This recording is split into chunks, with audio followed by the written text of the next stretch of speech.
नमस्कार दर्शकों, आप देख रहे हैं आवाज इंडिया। मैं हूं आपके साथ श्रद्धा पाठक। शिवसेना उद्धव बालासाहेब ठाकरे दल के नेता और सांसद संजय राउत का बयान।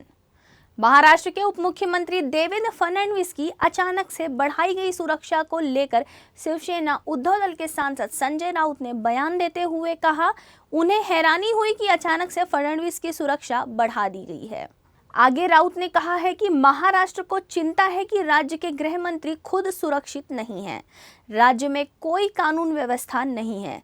राउत ने सवाल खड़ा करते हुए कहा कि जिनकी सुरक्षा बढ़ाई गई है, क्या उन्हें उन लोगों से खतरा है जिन्हें जो वादे किए गए थे वो पूरे नहीं हुए हैं। राउत ने आगे यह भी कहा कि राज्य की पुलिस महानिर्देशक रश्मि शुक्ला को बताना चाहिए कि राज्य में सुरक्षा कानून पुख्ता है। या राज्याचे गृहमंत्री देवेंद्र फडणवीस यांची सुरक्षा व्यवस्था अचानक वाढवली आणि मला धक्का बसला, मला चिंता वाटू लागली। आम्हाला राज्याच्या गृहमंत्र्यांना अचानक स्वतःची सुरक्षा स्वतःच वाढवली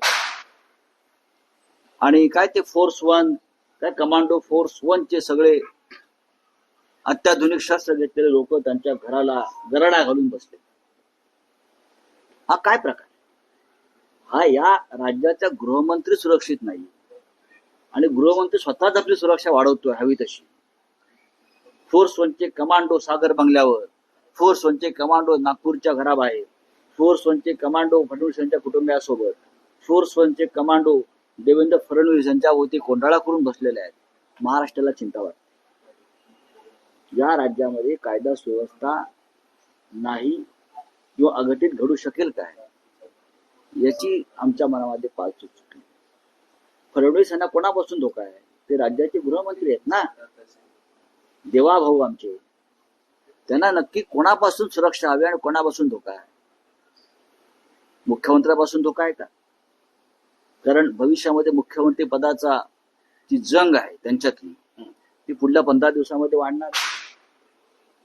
मला चिंता अशी वाटते की फडणवीसांना स्वतःची सुरक्षा वाढवावीशी का वाटते? एक गृहमंत्री आपली सुरक्षा वाढवतो आणि कमांडो फोर्स जो अतिरेक्यांशी लढण्यासाठी स्थापन केला होता, फोर्स 1 जो अतिरेकी दहशतवादी यांच्याशी लढण्यासाठी जो फोर्स निर्माण केला होता, तो फोर्स राज्याचे गृहमंत्री अख्खा फोर्स अख्खा मुंबईतल्या त्यांच्या घराच्या भोवती सागर काय ज्यांना त्यांनी काही आश्वासनं दिली होती ती पूर्ण झाली नाही, त्यांच्यापासून धोका आहे की फडणवीसांवरती इस्रायल हल्ला करणार आहे, युक्रेन हल्ला करणार आहे, लिबिया हल्ला करणार आहे, काय करणार काय? राज्याच्या पोलीस महासंचालक ज्या आरएसएसच्या एक कार्यकर्त्या आहेत, भाजपच्या कार्यकर्त्या रश्मी शुक्लाजी, त्यांनी महाराष्ट्राला सांगायला हवं, वाटल्या संघ कार्यालयात बसून त्यांनी पत्रकार परिषद घ्यावी आणि देवेंद्र फडणवीस आमचे प्रिय देवाभाऊ ज्यांना अचानक फोर्स 1 कमांडोचं संरक्षण का द्यावं लागलं हे महाराष्ट्राला समजून घेण्याची इच्छा आहे। पण देवेंद्र फडणवीस गृहमंत्री असताना तितके घाबरलेले का आहेत? इंटेलिजन्स कोणाचं आहे? 5 वर्षापूर्वी त्यांना एक पत्र आलं होतं निनावी, नक्षलवाद्यांपासून धोका। अशी निनावी पत्र आम्हाला येतात, आमच्या नेत्यांना येतात। कसले इंटेलिजन्स? निवडणूक आल्या की इंटेलिजन्स जागा होतं। मग या सगळ्या गोष्टी घडत असणार आहे। मलाही चिंता वाटते। इंटेलिजन्स काय युक्रेन हल्ला करणार आहे का? इस्रायल हल्ला करणार आहे का? कोण हल्ला करणार आहे महाराष्ट्रावर, सागर बंगल्यावर? ही सगळा फोर्स 1 हा एकाच गृहमंत्र्याच्या मागे लागलेला अत्यंत गंभीर गोष्ट। शिवसेना उद्धव दल के नेता अरविंद सावंत के आपत्तिजनक बयान पर संजय राउत ने बयान देते हुए कहा है कि बीजेपी नेताओं ने सोनिया गांधी और प्रियंका गांधी के बारे में कौन सी भाषा बोली, तब बीजेपी को ऐसी समस्या का सामना क्यों नहीं करना पड़ा। राउत ने अरविंद सावंत का पक्ष रखते हुए कहा कि सावंत एक जिम्मेदार नेता हैं जिन्होंने स्पष्ट रुख अपनाया है कि मुंबई एक आयातित उम्मीदवार है। राउत ने देश के पूर्व दिवंगत प्रधानमंत्री अटल बिहारी वाजपेयी के पुराने भाषणों का भी जिक्र किया और कहा उसे सुने और देखें वो किसके बारे में क्या बोल रहे हैं। इसके साथ ही पीएम मोदी ने सोनिया गांधी को लेकर क्या कहा है उस बात पर भी सत्ताधारियों को ध्यान देने की बात राउत ने कही है। राउत ने आखिरी में अरविंद सावंत का समर्थन करते हुए कहा कि सावंत ने जो कहा है उसमें क्या गलत है, शाइना एक आयातित उम्मीदवार ही हैं। कोई अपमान नहीं हुआ है। अरविंद सावंत जी हमारे एक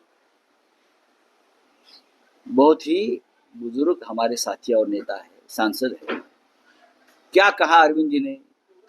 अरविंद जी ने इतना ही कहा है कि ये जो कि भाजपा की महिला उम्मीदवार है वो इस क्षेत्र में मुंबा देवी में बाहर से आई, इंपोर्टेड माल है। अगर इंपोर्टेड माल है बाहर का, उसमें महिला का अपमान कहाँ हो गया? आप सोनिया गांधी जी के बारे में क्या कहा था, प्रियंका जी के बारे में क्या कहा है आपने? हाँ, आप एक बार इतिहास खंगाल लीजिए 10-15 साल का, आपको पता चलेगा। ये राजनीतिक इवेंट्स करते हैं लोग। बाहर का माल है तो बाहर का माल है ना, इंपोर्टेड है। बाहर से अगर कोई व्यक्ति चुनाव लड़ती है तो उसको लोग कहते हैं बाहर से आई व्यक्ति है, यहाँ की नहीं है, स्थानिक नहीं है, भूमिपुत्र नहीं है, ये भूमि कन्या नहीं है। इतना ही तो कहा है, तो उसका इतना इशू करने की जरूरत नहीं है भाई। पीएम नरेंद्र मोदी और गृह मंत्री अमित शाह के महाराष्ट्र दौरे पर शिवसेना उद्धव दल के सांसद संजय राउत ने निशाना साधते हुए कहा है कि देश में जहां चुनाव वहां मोदी और शाह, ये पिछले 10 सालों का इनका समीकरण है। राउत ने मोदी शाह पर हमला बोलते हुए कहा कि देश में जहां कहीं संकट हो वहां मोदी और शाह नहीं जाते। ये ना जम्मू कश्मीर जाते हैं और ना ही मणिपुर और ना ही पश्चिम बंगाल। राउत ने आगे यह भी कहा कि अब देश का सारा कामकाज छोड़कर मोदी सहित पूरा केंद्र सरकार महाराष्ट्र के विधानसभा चुनाव के लिए 1 महीने तक महाराष्ट्र में चुनाव प्रचार में काम करता नजर आएगा।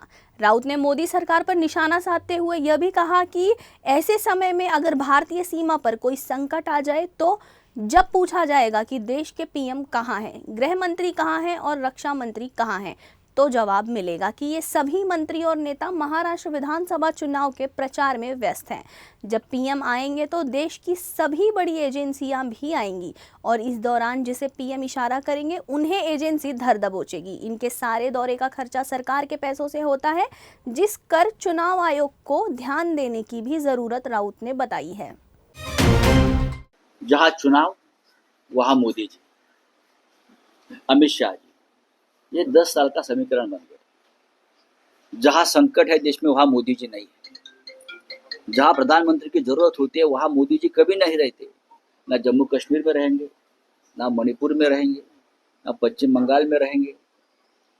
मोदी जी जहां चुनाव वहां ही रहेंगे।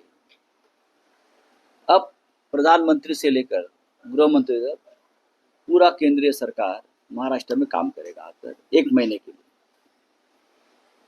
ऐसे समय अगर देश के संकट आता है, कोई देश पर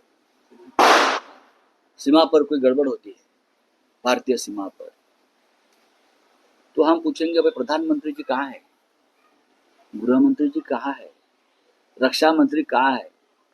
तो हमें सुनना पड़ेगा भाई वो तो चुनाव प्रचार में भी है महाराष्ट्र में। ये 10 साल से हुआ है। पूरी सरकार लगा देते हैं एक राज्य की चुनाव। जब प्रधानमंत्री आते हैं तो पूरी यंत्रणा, चाहे पुलिस हो, चाहे ईडी हो, चाहे सीबीआई हो, वो पीएम साहब के पीछे पीछे घूमती है और पीएम जहां इशारा करेंगे उनको धर दबोच देती है उस वक्त। तो प्रधानमंत्री आएंगे भी सरकार प्रचार करेगी, सरकारी खर्चे से प्रचार होगा। चुनाव आयोग ने उस बारे में संज्ञान लेना चाहिए। शिवसेना उद्धव दल के नेता सांसद संजय राउत ने वंचित अघाड़ी के शीर्ष नेता प्रकाश आंबेडकर के स्वास्थ्य पर चिंता जताते हुए उनके जल्द से जल्द ठीक होने की कामना की है। राउत ने प्रकाश आंबेडकर के आरक्षण वाले बयान पर प्रतिक्रिया देते हुए कहा है कि अभी प्रकाश आंबेडकर जी की एंजियोग्राफी और एंजियोप्लास्टी की गई है। उन्हें इस समय अपने स्वास्थ्य को लेकर ज़्यादा बात नहीं करनी चाहिए। रही बात उनके आरक्षण वाले बयान की, तो आरक्षण को कोई भी हाथ नहीं लगा सकता। सगळ्यात आधी माननीय बाळासाहेब आंबेडकरांना त्यांची प्रकृती आराम पडावा ते बरे व्हावेत यासाठी शुभेच्छा देतो. आम्हाला सगळ्यांना त्यांच्या प्रकृतीची चिंता आहे. या राज्याचे नेते आहेत. त्यांचं वक्तव्य मला कोणीतरी सांगितलं, पण ते सत्यावर आधारित नाही. कोणत्याही प्रकारच्या आरक्षणाला कोणी हात लावणार नाही.